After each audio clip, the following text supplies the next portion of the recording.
Okay. Perfect. It's like a brief intro. But I think we're gonna start with you. Actually, it looks like you're first on the list that I have. Yeah. You want me to share my Okay. screen to the mirror, or are you gonna do that? Um, Actually, I'm just gonna do it through ISO.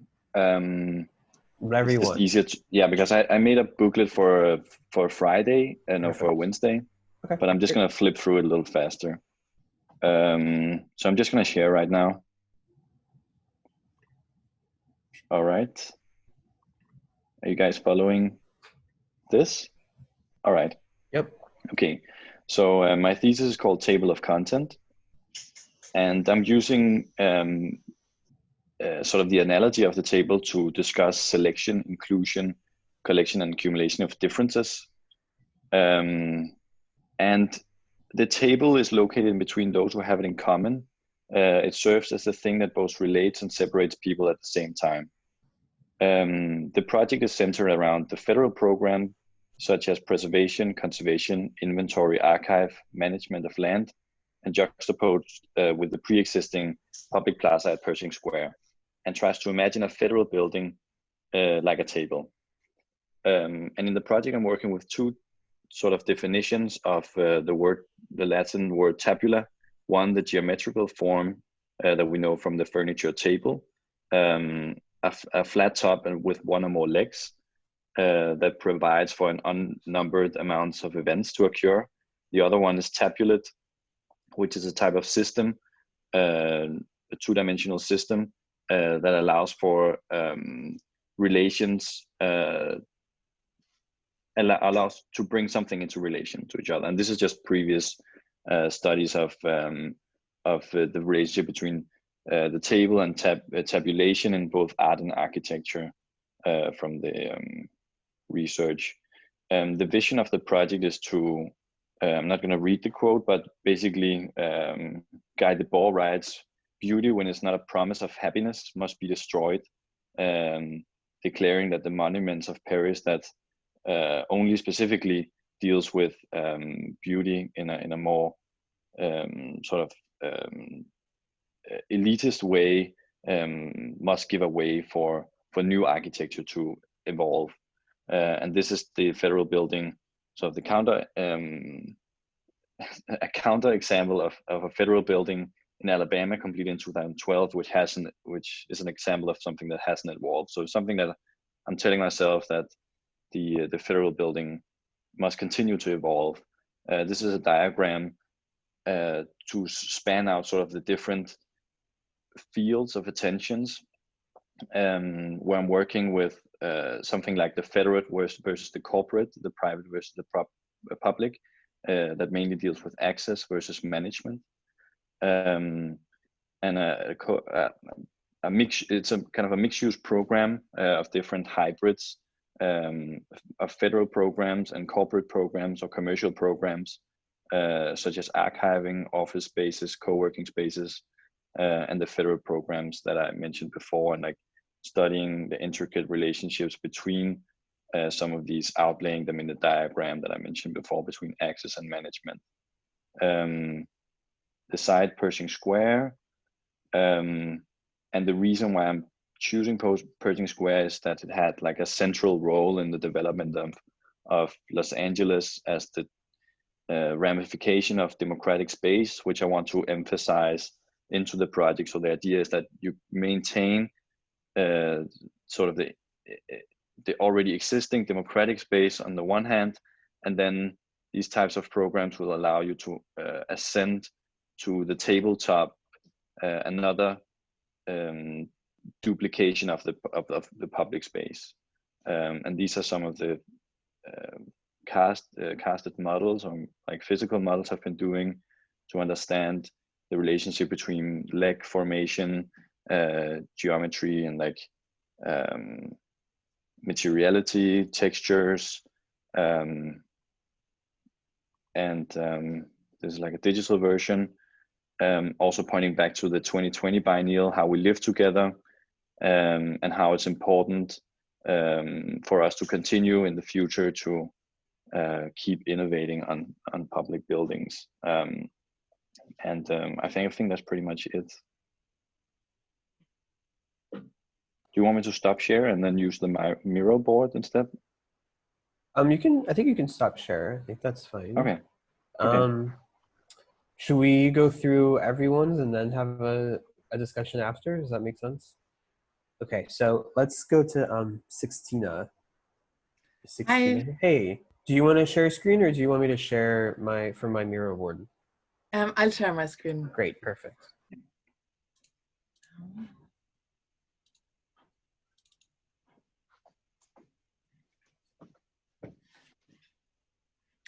Okay, so that's a part of my miniature model, but I'll get back to that. So I'm working on a memory that is no longer mine.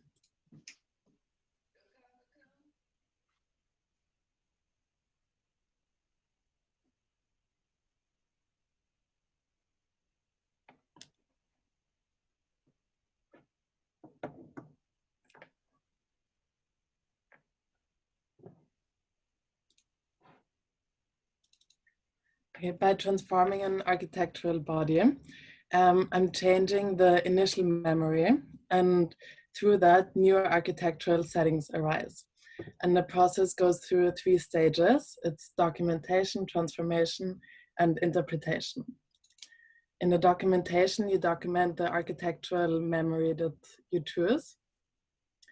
In the next one, it's transformed with AI software with images of itself. Then I made a storyboard of these images, and they are the base for my animation. And I'm not going to show the video of the storyboard now, but it's just important to understand that it's basically 3 scenarios: the forest, the exterior, and the interior. And as the project evolves, they will merge into each other. As the space is not going to be inhabited by the human, the character is a camera. And I'm calling these new spaces the fabric of interwoven memory. And my first scene that I have now is the bathroom scene.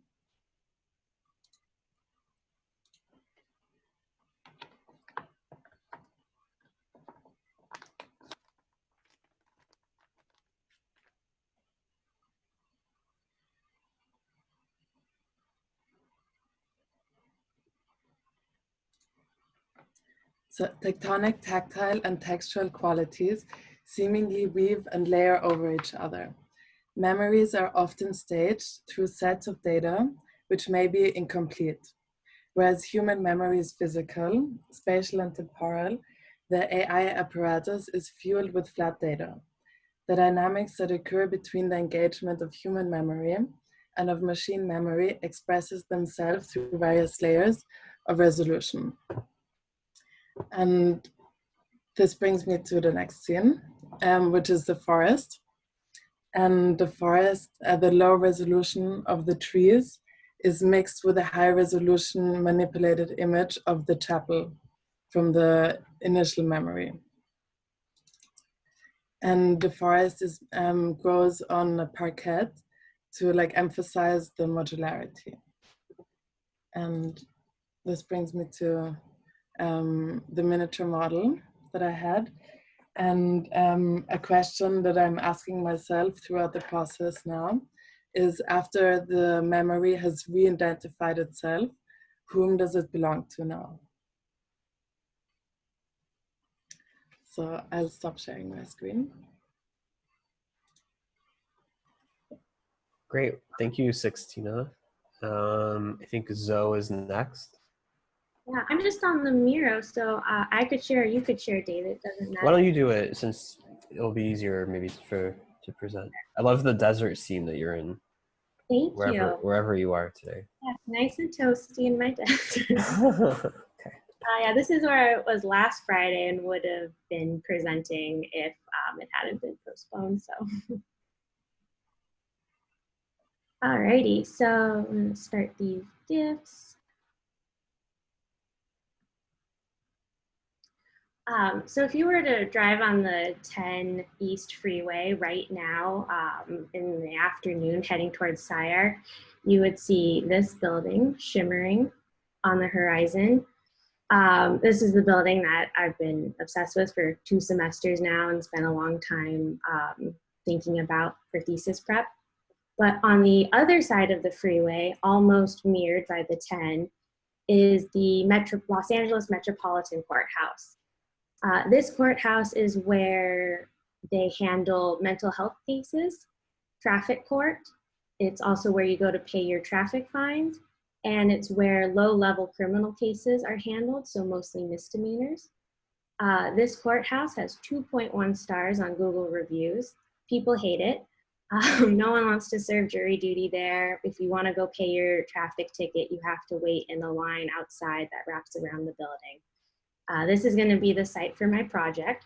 This courthouse was slated for renovation earlier this year / late last year, and all this money was set aside. But because of the coronavirus, the budget got cut. So who knows when this courthouse will be renovated. So I'm proposing a renovation where this is, if you look in the bottom right corner of my miniature model, this is the current footprint of the courthouse. I'd like to add a large hat to the top of it. Want to turn this kind of ordinary, boring building, gray, beigeish building into like a shimmering, tremulous feature in the urban landscape of downtown LA.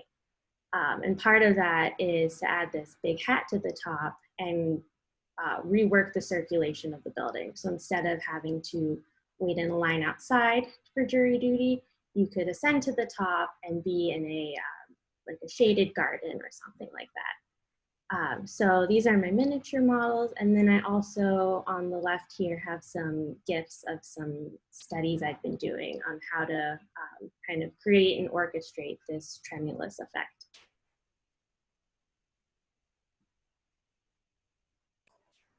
Cool. Thank you, Zoe. And I think last but not least, we have Richard. Yeah, I'll share my, oh, hi. I'll share my screen also and just do the Miro board walkthrough. Perfect. Okay.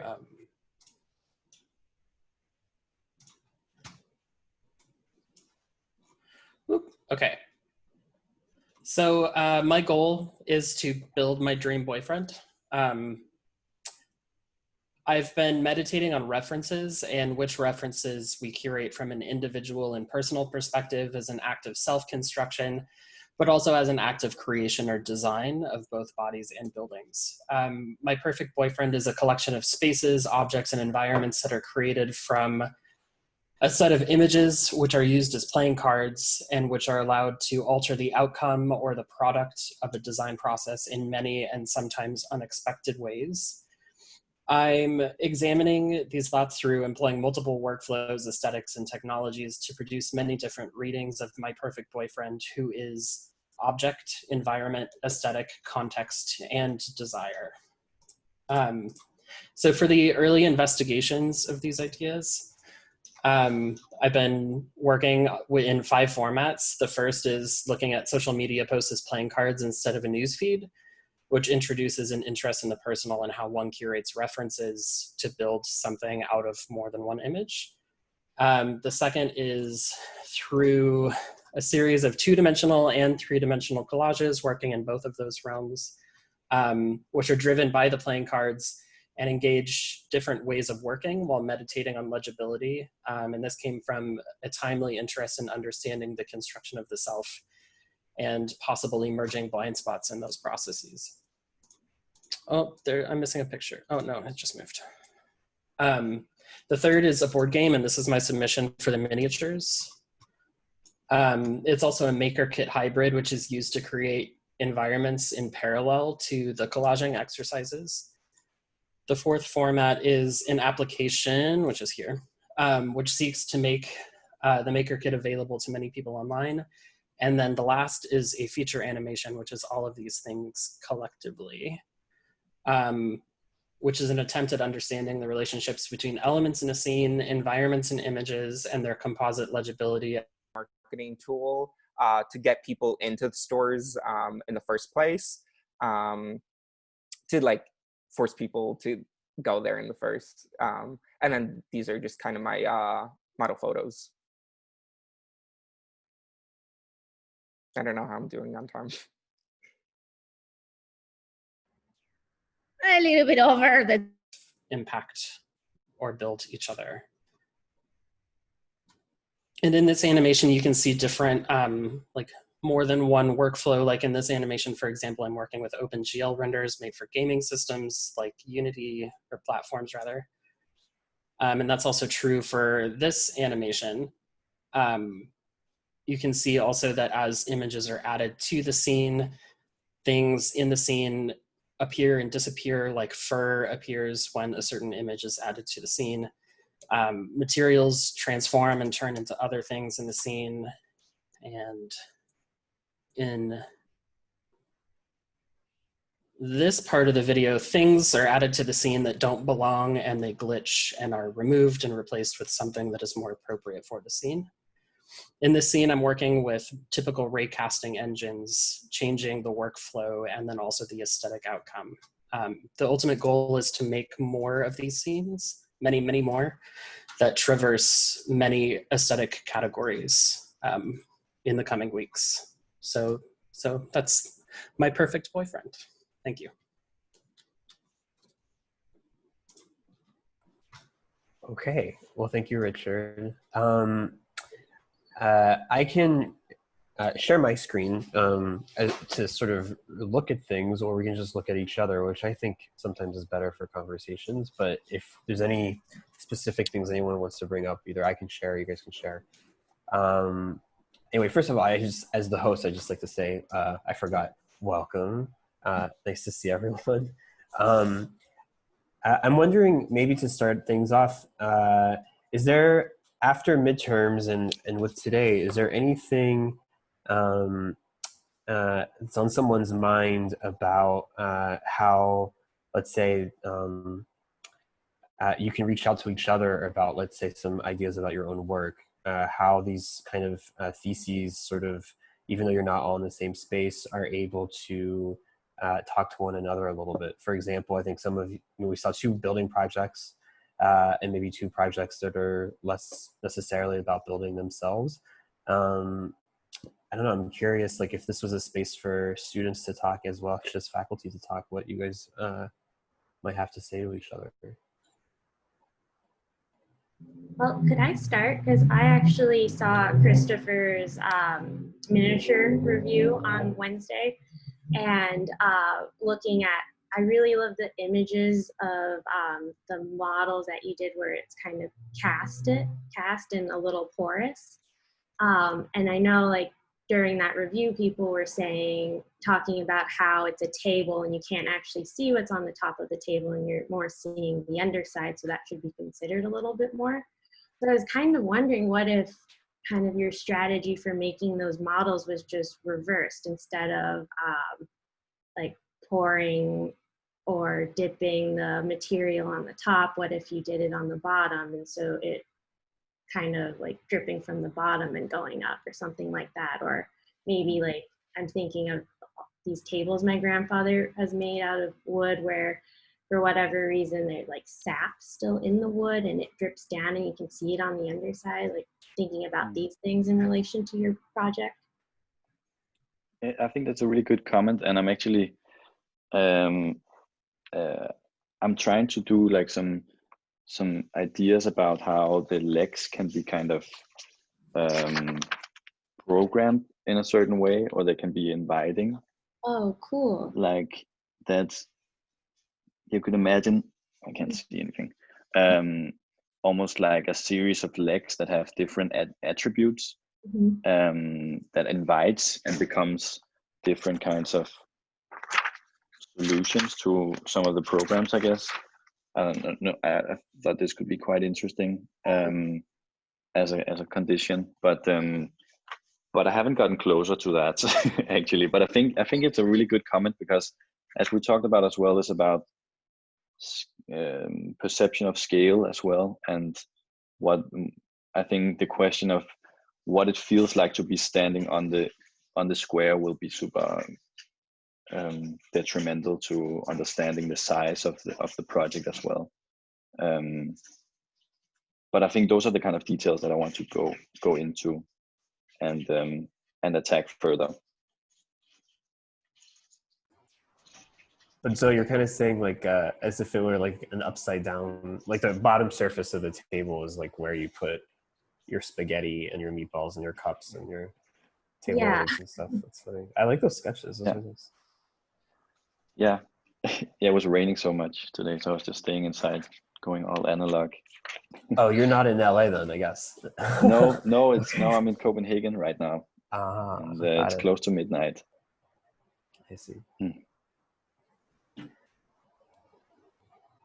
It looks like a big blank Los Angeles wall to me, kind of.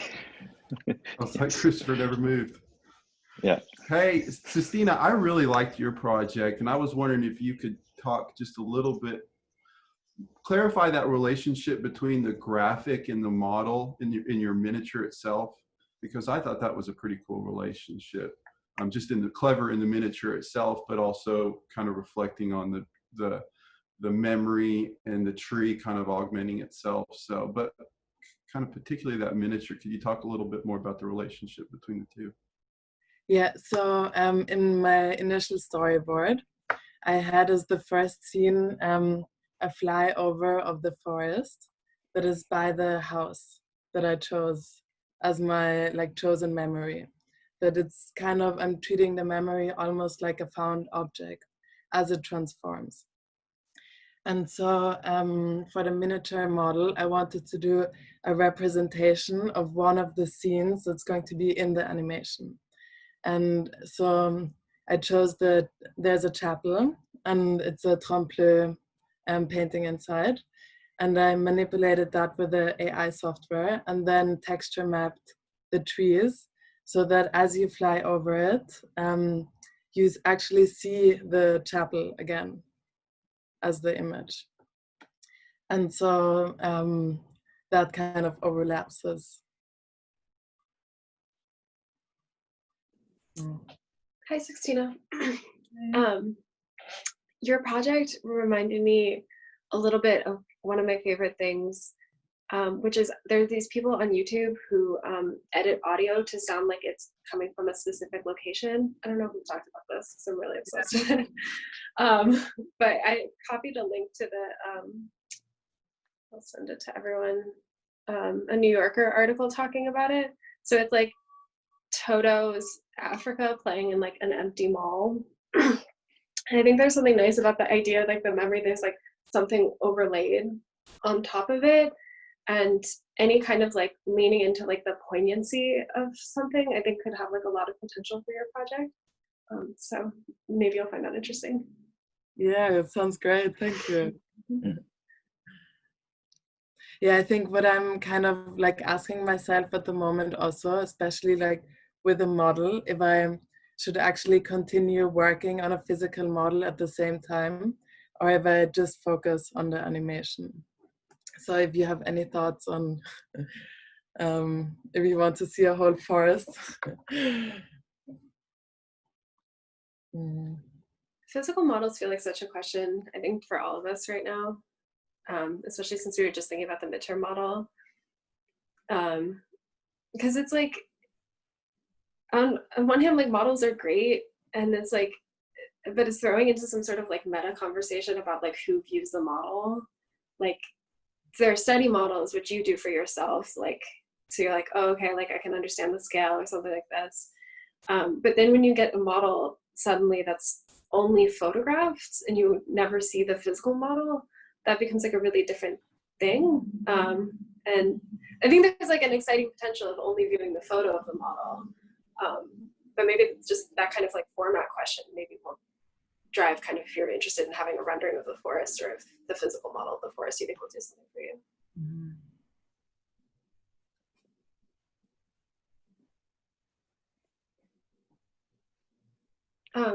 Zoe, I wanted to ask about, because I had seen this model before it was a hat.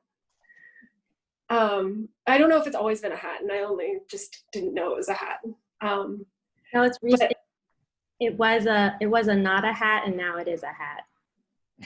So can I ask why it's become a hat? Yeah.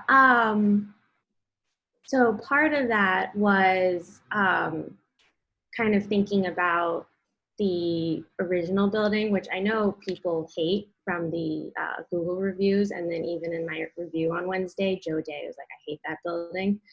For me though, like this is something like anytime I'm coming back from one grocery store in downtown LA, that I see this building, like this beautiful, like here it is in front of me. And even though it's like kind of gross and has water stains on it, like there's something really impressive about it. So I think trying to kind of, instead of just covering it up and saying it's something new, just trying to kind of work with some of the weirdness of the existing building that's there. That's cool. And I think it'll be, oh, sorry, go ahead. Well, I just, because I think it's interesting that such a problem is having to wait outside of it. So then it's going to be like, is there a moment where the hat like touches the ground, or like how you access the hat kind of then becomes a question? Yeah, and that's like still stuff I'm trying to figure out because I can't currently find plans for this building. So I think I need to like just, Andrew and I have been talking about, I just need to go into the parking lot and try to figure out maybe where the core is. Yeah, so that's something I need to figure out. But I also want to Can you enter the building? Not right now, unless they open it Okay. up. Yeah. Okay. A good trick is to go in and take a picture of the fire escape plan. Yeah, totally. But as of now, they're not letting people in the building. I see. And everyone's given extra time to pay their traffic tickets because of COVID. Yeah. I wanted to kind of respond to what you were talking about, Christina, about like models and photos right now. And because this is something I've been thinking about, and I'm intending to build a model, but like, and kind of some of the rationale for that is that in our portfolios, people are only ever seeing photos of our models. They never see the real thing. And then also just kind of like the whole history of like sculpture and photo books. And there's a lot of even like buildings and art shows we've never gone to and seen in person, and we're only kind of seeing them online or in a book. So kind of thinking of that a lot in terms of how I'm going to handle representation of my project for the final.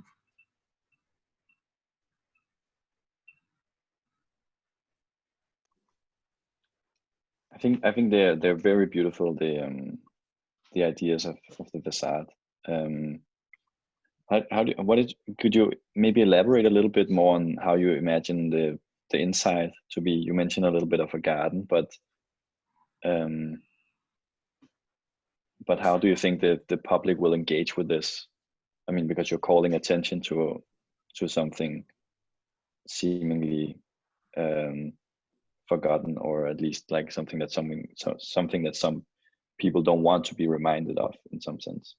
Yeah. And how have you thought about those kind of like implications of trying to put a hat on that? Those are something like I've only really just started thinking about some of those things and like really finalized the decision for like a garden or something to go up there. But part of it also makes me think about like when I've served jury duty, and I'm just like seeing some of the comments now in the chat. Like I remember someone saying to me that like there's all these people who are trying to get off of jury duty, and then you're kind of left with the people who don't care and don't want to be there. So also trying to think through like, because, you know, juries are making huge decisions about who's guilty and who's not, and then that's informing who goes to jail and things like that, or who has to pay fines. And so I think, you know, some of the problems in our legal system is just we need to care more. And I think part of that is if jury duty, if it's kind of like an oasis or a beautiful place to go, then that can help start to change some of the perceptions about the process in general. If you're like, great, I don't have to go to work for a week, I don't have to go to school for a week, and I get to go hang out in this beautiful rooftop garden, you know, maybe that can kind of like a small way that architecture can kind of change things a little bit. yeah, but that's stuff that I need to think about a little bit more. And I'm glad you're asking me those questions, Christopher.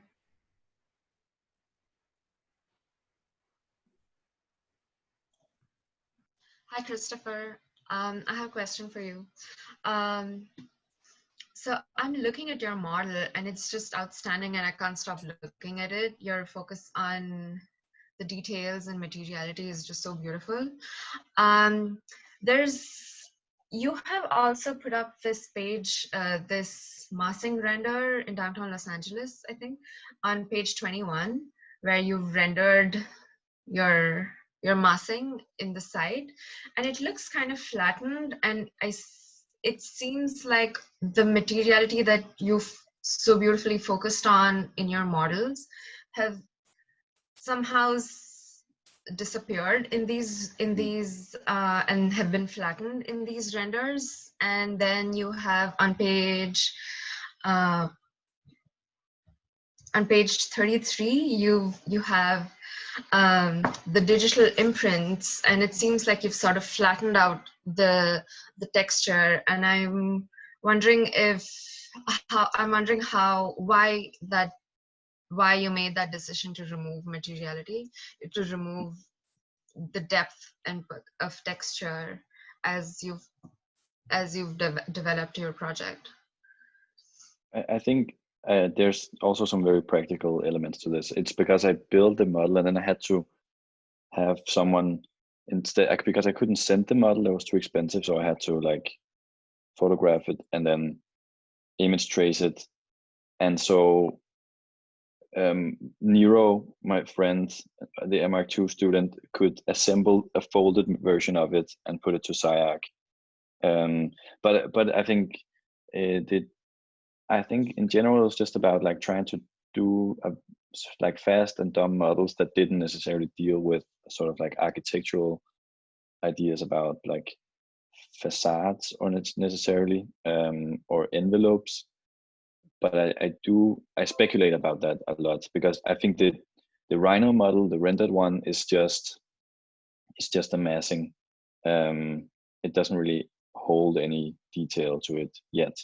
So I'm trying to speculate what is the bridge between the two types of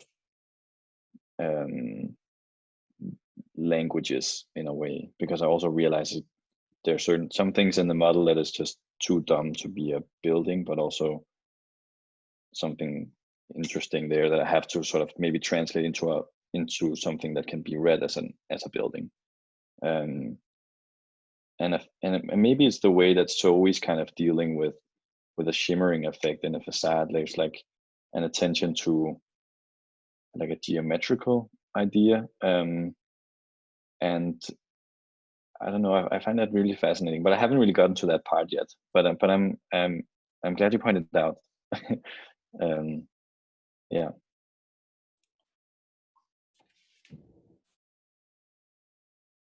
Okay, Richard. Hey. I was thinking about yours and how like this time during COVID, kind of some of my little anxiety that I have is it's kind of hard to get a sense of nuance in life. It seems like I'm kind of surrounded by a lot of stereotype, because in terms of even turning on the TV, whether it be, you're kind of just surrounded by entertainment now. That's the only way you're getting a sense of reality. And there can be kind of a stereotypical side to that. And I don't know, I'm thinking about how that kind of works into the kind of reality TV you're trying to create through your project. And I'm kind of envious that you're in this kind of video editing thing. And I don't know how you're in this constructing a different reality, and maybe not trying to just bring in more stereotypes of things, how you're kind of working with that and the affects you're working with. Because I've kind of been also on side of me, I've been watching some old Adult Swim stuff, some particular Tim and Eric, and I'm kind of surprised by this kind of mockumentary. They do this thing called On Cinema, and you start, what you see is there's a lot bigger reveal of cruder personalities based on the way they're editing things as comedians, but in this interface of them filming a fake TV show. They're kind of trying to be one thing, but they end up revealing another. So that's why I'm kind of fascinated about yours, and maybe how you're editing yourself in terms of stereotypes. Yeah, and I think there is, during the miniatures review, there was a conversation about the usefulness of tropes that I'm riffing off of, or that I'm perhaps should not be riffing off of, and instead be searching for kind of a construction of something that's entirely my own, or many, many things that are entirely my own. But in the end, I think there's absolutely a sense, and I think from the beginning, there's been a sense that this is kind of a cheeky project. You know, I'm not actually building a boyfriend. I'm not building a person. These are different environments that I'm making, and there's a sort of cheeky humorousness associated with perhaps some of the more serious underlying content. And you know, you're speaking about watching a lot of TV and TV shows in particular, but I think during this period of isolation, I've been trying to allow myself to be as impacted as possible as I could from my home based on certain events like the Black Lives Matter movement, and trying to reorient my attention perhaps away from things that I would typically watch as entertainment in downtime, and instead use the opportunity to reinvestigate certain parts of myself that I hadn't really, that hadn't been on the table yet, and weren't on the table until current events. So even though there's a cheekiness, I think there's a really kind of important moment for a designer in particular to pause and reflect on how we construct certain things like this project. Does that make sense? Yeah, absolutely. Because maybe what I'm saying is, through a construction of stereotypes, sometimes you actually do reveal a lot cruder personality. Because I'm not so much watching a lot of TV, more than regaining my sensibility of just mass culture, you know, kind of what goes on a very local level sometimes, of just local news and core TV. And it's kind of scary and discriminating at times, but it's great. I love it. Thanks. I had a question for Sixtina. Sixtina, it's interesting that you're working with memory, and I think to a certain extent there's also like a self-making project in that as well. But I think it's fascinating that you're moving the conversation of self-making to machine learning and machine creation. And I was wondering how much, perhaps if you could just kind of like talk with us a little bit about the role of control in using some of these technologies. Like how much control do you retain when you set up these AIs to reinterpret images? And then how much control do you have when you reinterpret those images into new things, new scenes? Okay, so maybe to start off with, last semester I also worked with AI, but there I just used the manipulated images to then create an animation. But it was always my final output came from the AI.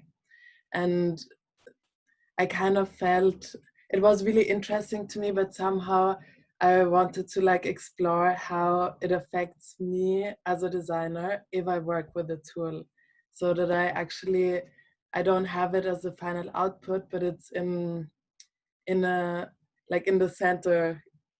So that's why I have like the 3 stages: the documentation, then I work with the AI, but afterwards I do those architectural reflections on what's coming out of the AI.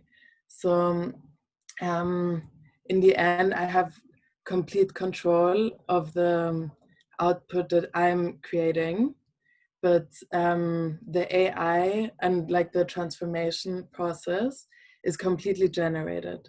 So I basically choose, for example, in the bathroom, I had an image of the bathroom when I just stand like far away or like in the room, and then I manipulated with the detail of the same bathroom.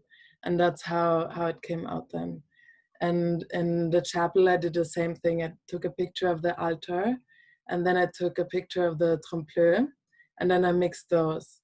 And then I kind of reimagine them how they would be spatially, but I don't completely get attached to the image that came from the AI, but it's a mix of my actual memory of the space together with what new discoveries I made through the AI.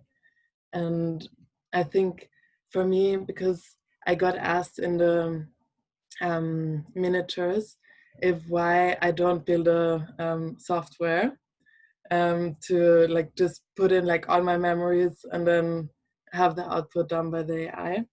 And to me at this point, that's not interesting because I want to like see how it affects me as a designer first. And then maybe in the future, I would think to design a software, but then I have like a totally different perspective on how I would design it to know how to use it and so on.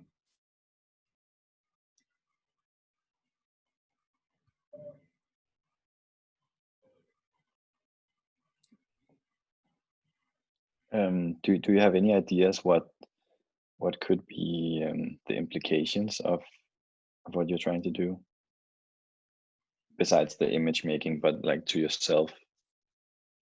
Well, I think that, so like the building that I chose is it's built in 1600 and the walls are like a meter thick and it's like really like this massive old building.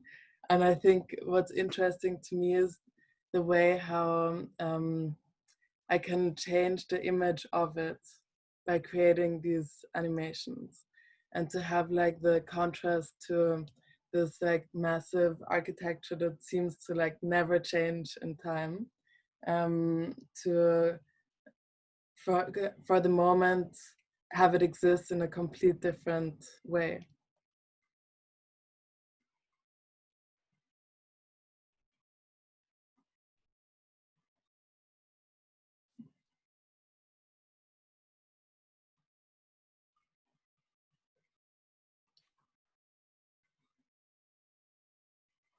And Richard, I was thinking, it seems to me that you're using elements of like collaging and juxtaposing a lot of content,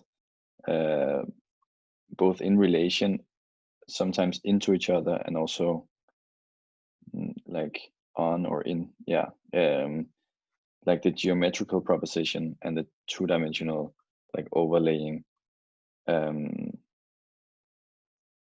What do you think is what do you think that does in a way? Or can you talk about some of your like techniques, and or at least ideas of the techniques in terms of like the accumulation of stuff and what it might mean? Because it seems like a very complicated process to build this boyfriend. Exactly. Yeah. It's endless. I'm just looking up a link here. I see, to get to the first part of your question, I kind of see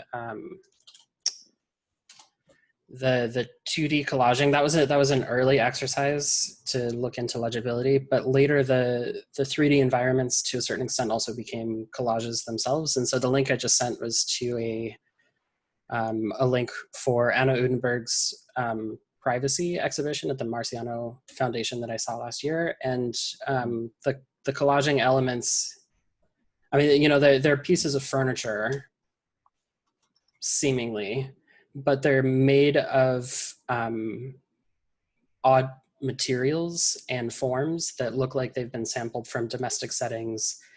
Also automotive design, maybe a luxury jet, and they're all brought together into an object of a new kind of legibility that in the end is somewhat like sexual. And a lot of her other pieces are like explicitly sexual. But this one in particular, the one that I sent the link to, I thought was kind of a fascinating example of how different formal elements, materials, and techniques can come together to build a new kind of legibility. And I guess the project is built on the idea that I could combine anything in that heap that was in the miniatures picture. I could select some of those things and recombine them to generate something that has a similar effect as the Anna Udenberg sculpture. And again, that's endless, and I think that's kind of exciting. I also remember her exhibition, and it was like 10 or 15 different like individual pieces that were like kind of neatly constructed into one like piece of furniture or one object. How do you think this project will manifest itself in the end? Good question. That was one of the big questions from the miniatures review as well. I don't know if every one of these constructions, I'll say, is an object. I think some of them are environments. I think some of them are at the scale of the urban, and some of them are at the scale of the teacup. And it is kind of a challenge. I think that's my biggest question right now that I don't have an answer to. I don't exactly know how so many different things are going to occupy the same space, but I'm up for the challenge. Yeah, because I remember from hers, it's almost like, and especially it goes to the, like, also because elements, I mean, also just from the image you showed, like it's almost like these all small, like pebbles, or what do you call it, stone, like small pieces of stone, where it seems like it's soft because of the curvature, but then it's in fact these like small stones that you use for like a garden terrace or something. But I think common to all of them is that they're very beautifully crafted into one thing. And maybe that's something you should consider, I mean, going forward, at least like craftsmanship, because I mean, the digital realm allows you to do so many different things and juxtapose things and add things into each other. So maybe the way things collide is a very important thing to think about as well. But yeah, it's going to be super interesting to see.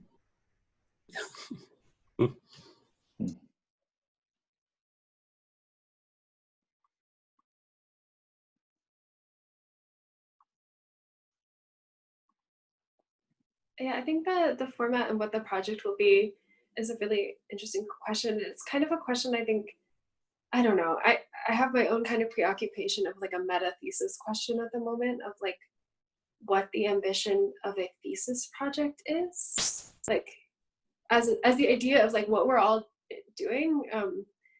And I think everyone has a different answer, but it's like, what are you trying to take, like, not just what is like the ambition of the project itself, but like, what do you want that project to contribute to the discipline? I think it's kind of an interesting question. And it's like, it's a theory question that I think is so hard to answer, because in some projects, maybe it's like, this is a different way to think about form. This is a different way to think about format. But I don't know, that's kind of my current preoccupation, which I guess is why I'm bringing it up. But I don't know, now that we're at the kind of like miniature point, maybe at least I feel like I need to kind of step back from some of the work that I've done so far and like take a bigger picture view and think about kind of an overall ambition. And if anyone else shares my anxiety, maybe that's a useful thought as well.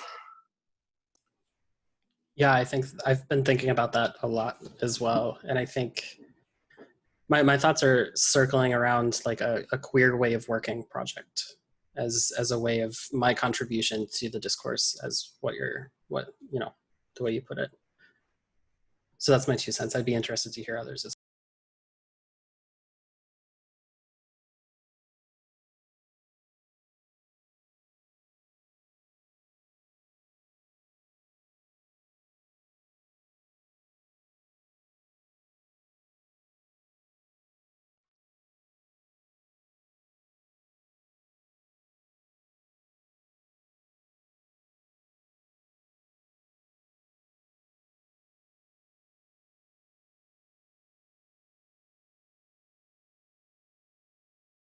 But maybe some of I don't know, maybe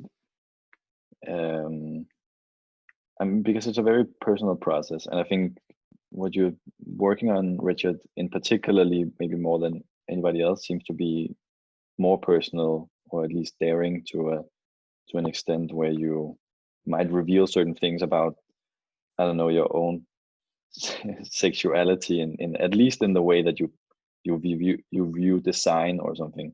I don't know. I mean, it's a very difficult question to answer. I don't know. What would like Marcelin or David or Anna or Andrew say about this in the relationship between like what their idea about the thesis is probably varies as well.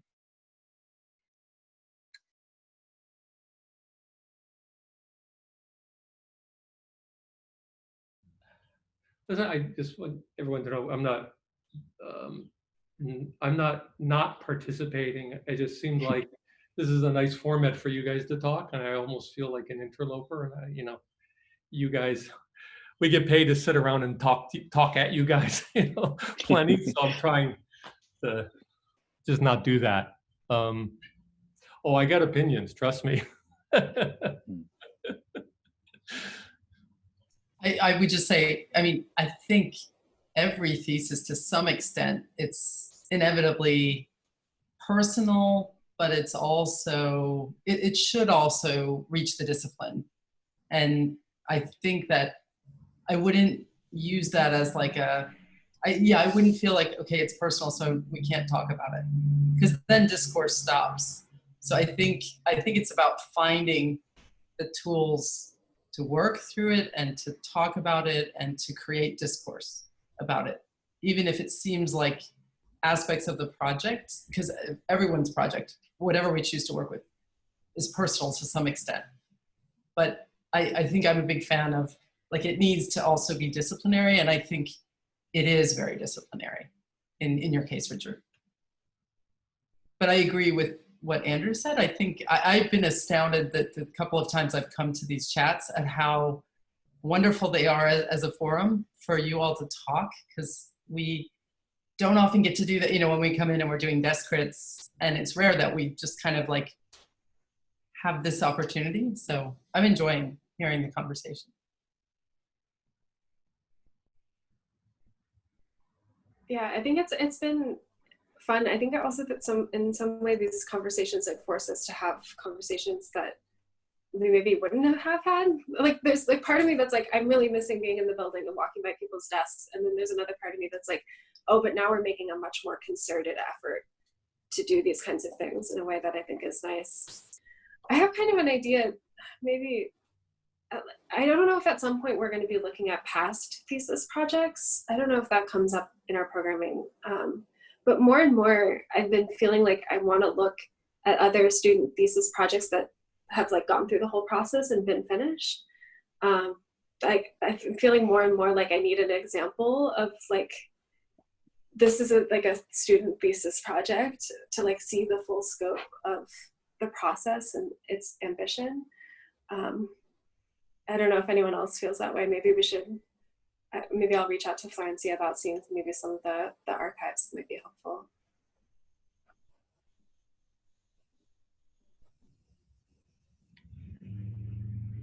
The question about the kind of the disciplinary topics and the personal, I think the way that we've been talking about it in our group is to say that there's some things that kind of belong to the expert field, to expertise, and we can put into those categories things that are a bit more abstract, and things that we can kind of all agree as a kind of professional field that we hold in common.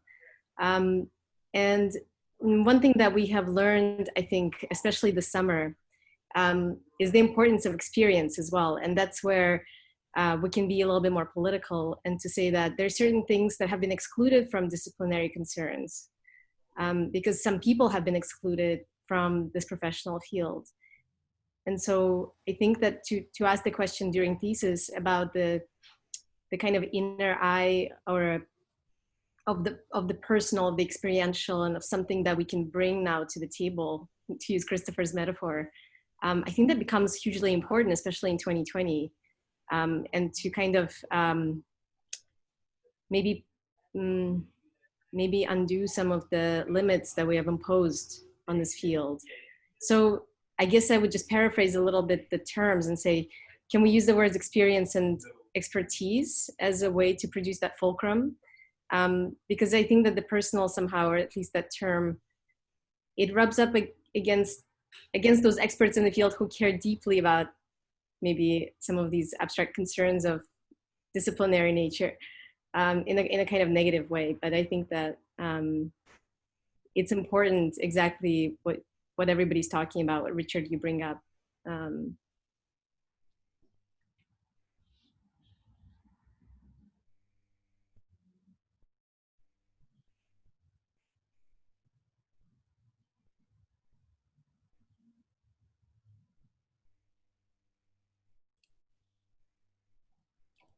Rich, just to answer your question, I guess for me, thesis was some sort of kind of greater orientation to, or contribution to architecture, but a real orientation in architecture in your personal path. So it's personal to me to make a contribution for sure.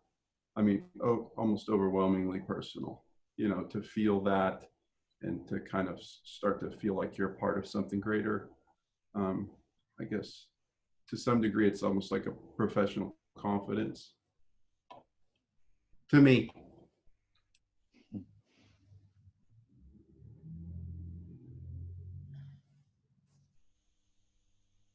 I think the live chats every Friday, they also kind of give rise to a new kind of forum where there's a different kind of camaraderie between us every Friday. And students choose to show or present what they want. And we're not walking by everybody's desks and like looking at their process from day one.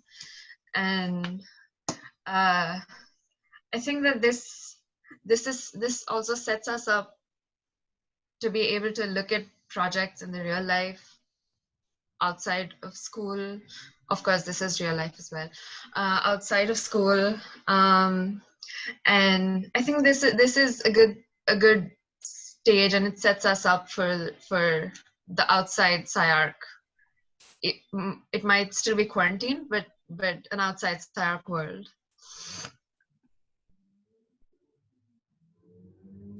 Yeah, I think that's a really good point. I mean, I've constantly gone back and forth to my own. I mean, since I moved to another country, and I'm pretty sure I'm not going back to the States as of now, but there's definitely something I've learned. Very geographically, cultural ways of dealing with things, differences between Denmark and Los Angeles or America. And I'm also thinking about like applying for jobs, and I think those things plays a really big role also in how things are communicated, how you want things to be presented. Yeah, I think we were thrown out into the real world faster, and it's kind of a weird spot standing. I mean, because if you were in SCI-Arc, you would be thinking about yourself presenting in the KEC hall and all those things that relates to that process. But now it's a completely different scenario, and you have to make up what the end process or what the end goal is for yourself, because that it becomes such an individual thing. We're certainly more empathetic to each other now as compared to maybe how we were before the lockdown. Yeah, I feel the same like Christopher, that we've been kind of thrown out into the world before.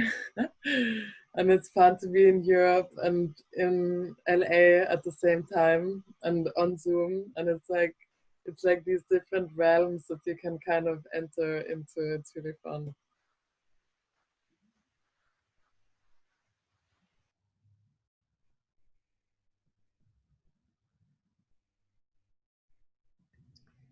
Okay, it seems like we've come to an end. I'll close all the rooms so we can join with everyone. All right. Well, thank you guys it's nice to hear from everybody. Thank you. It was nice to just be quiet and listen too. So Thank you guys for like Thank expressing you. yourselves.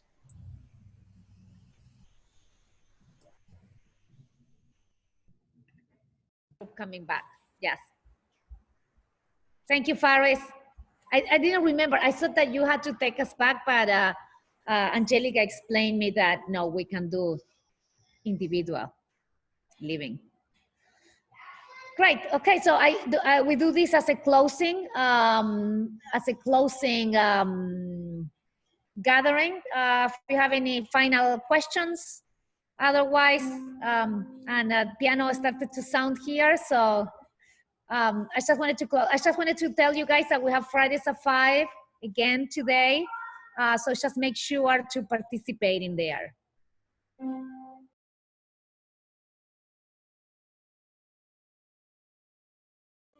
Any questions, just let me know.